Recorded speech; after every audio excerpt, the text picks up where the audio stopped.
Bonjour, bienvenue dans cette première partie sur l'étude de la fonction valeur absolue. Tout d'abord, on va étudier la valeur absolue en tant que distance et faire référence aux calculs que tu connais depuis la seconde, voire parfois en troisième. Alors, qu'est-ce que tu sais sur la valeur absolue? Si je te dis valeur absolue de moins 3, voilà, tu peux me répondre 3. Hein. Si je te dis valeur absolue de 5, tu vas me répondre, bah oui, 5. Ok. Valeur absolue de pi moins 3, tiens. Pi moins 3. Qu'est-ce que c'est? Bah oui, pi c'est plus grand que 3, donc effectivement c'est le même nombre, c'est pi moins 3.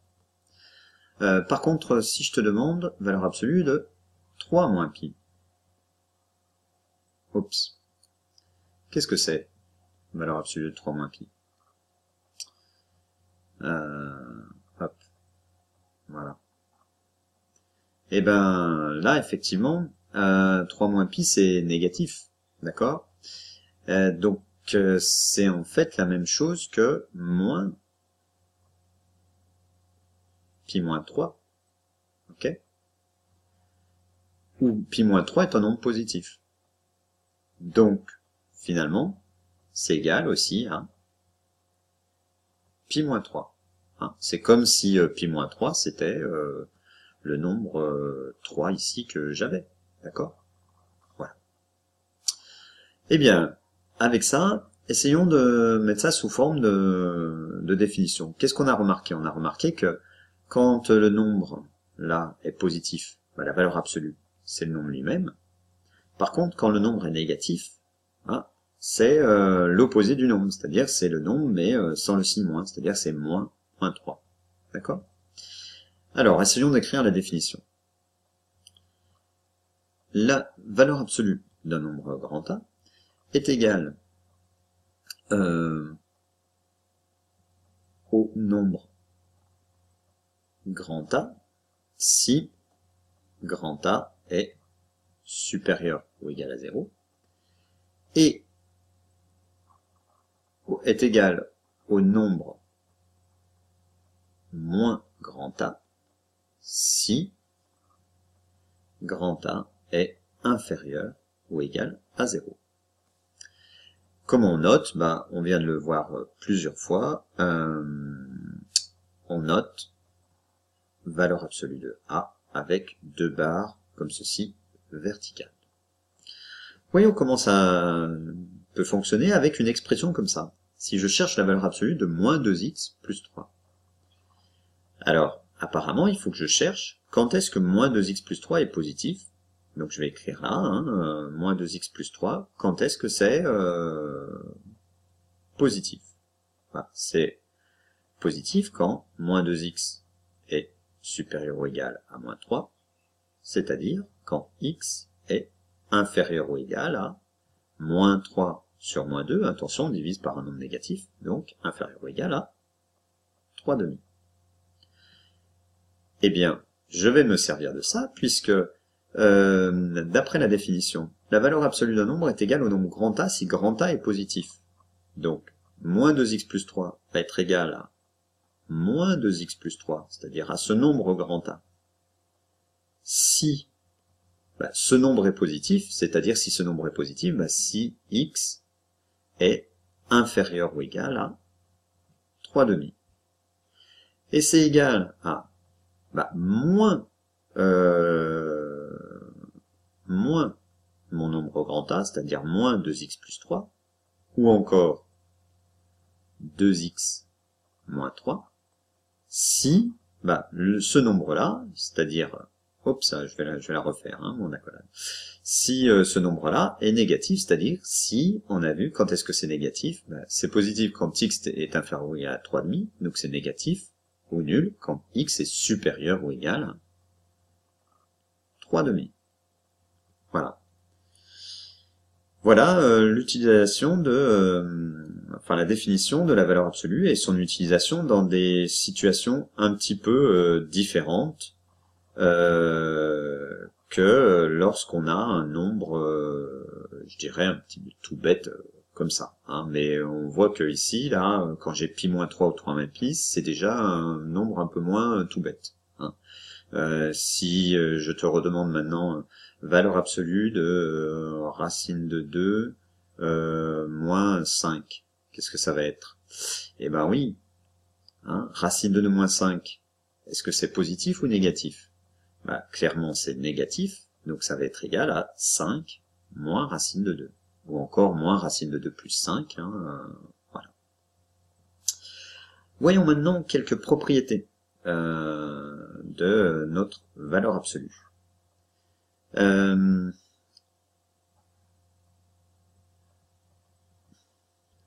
Eh bien, valeur absolue de x, si x est un nombre réel, hein, bah, déjà, propriété assez évidente, c'est toujours supérieur ou égal à 0.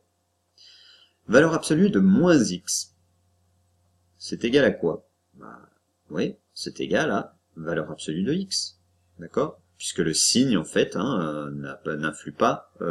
Si on change le signe, on a vu que valeur absolue de moins 3, c'est 3, valeur absolue de 3, c'est aussi 3. Valeur absolue de moins 5, c'est 5, valeur absolue de 5, c'est 5. Maintenant, racine de x au carré. Alors attention, racine, c'est un nombre strictement positif. Alors, on serait tenté de dire, hein, et puis c'est vrai qu'en troisième, on travaillait essentiellement, voire en seconde, on travaillait essentiellement avec des nombres positifs. Quand il s'agissait de racine carrée. Mais là, si à la place de x, j'ai moins 3, racine de moins 3 au carré. Est-ce que j'enlève juste le carré? Ben non, attention, hein. Ça va être égal à valeur absolue de x. Comme ça, je suis certain que ma racine va être toujours positive ou nulle. Si j'ai maintenant un nombre dont la valeur absolue est égale à 0, ben ça équivaut à quoi? Ça équivaut à que ce nombre est égal à 0. Si j'ai deux nombres dont la valeur absolue, dont les valeurs absolues sont égales, ça équivaut à quoi? Ben ça équivaut à x est égal à y, ou x est égal à moins y. Donc attention, hein, j'ai deux possibilités. Valeur absolue de x fois y. Bah, on a le droit de faire ça. C'est valeur absolue de x fois valeur absolue de y. Bah, effectivement, hein, si x et y sont tous les deux positifs, ça pose pas de problème. Si tous les deux sont négatifs, bah on a rapidement le résultat aussi. Si maintenant l'un est positif, l'autre est négatif, bah ça donnerait valeur absolue de moins xy, et puis c'est pareil que valeur absolue de xy, et on sépare les deux.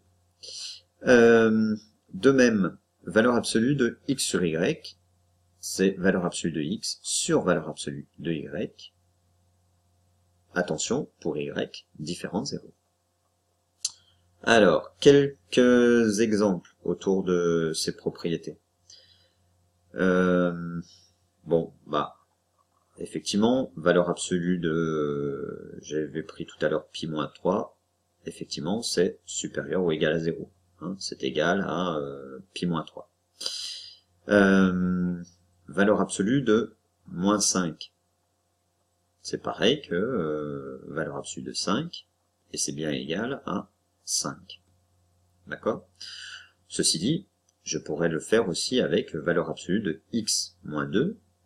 C'est pareil que la valeur absolue de 2 moins x. Hein? Parce que 2 moins x, c'est moins facteur de x moins 2. Ok? C'est la même chose. Racine de x au carré. Eh ben, si j'ai par exemple racine de moins 3 au carré, c'est égal à quoi? C'est égal à valeur absolue de moins 3. Et ceci, c'est égal à 3. D'accord? Et oui, je pouvais pas écrire de toute façon moins 3. Pour la propriété 4, valeur absolue de x égale 0 équivaut à x égale 0. Bah, imaginons que tu as à résoudre. Je vais prendre valeur absolue de x moins 2 est égal à 0. Bah, en fait, ceci équivaut à, effectivement, x moins 2 est égal à 0. Et ça équivaut à x est égal à 2. Si on prend, tiens, on va prendre valeur absolue de x moins 2 égale valeur absolue de 3x moins 1. Eh bien, à quoi c'est équivalent ça? Je vais appliquer la propriété 5. C'est équivalent à x moins 2 égale 3x moins 1 ou x moins 2 égale moins 3x plus 1. C'est-à-dire, ça équivaut à moins 2x égale 1, ou encore 4x égale moins 3. C'est-à-dire x égale moins 1 demi, ou x égale moins 3 quarts.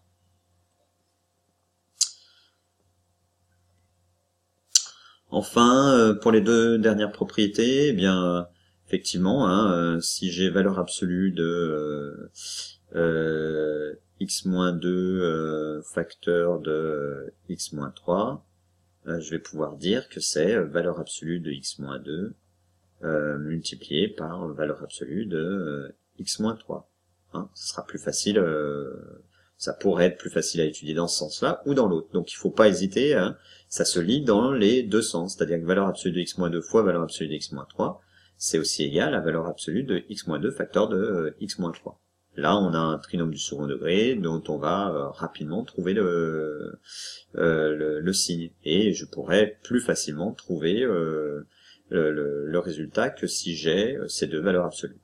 De même, c'est la même chose hein, pour valeur absolue de x moins 2 sur x moins 3. Eh bien, c'est égal à valeur absolue de x moins 2, le tout sur valeur absolue de x moins 3. Attention, avec x différent de 3. Voilà. Bon, ben, à toi de jouer maintenant sur les exercices, puisque c'est une notion sur laquelle il faut s'entraîner pour manipuler cette définition et ses propriétés.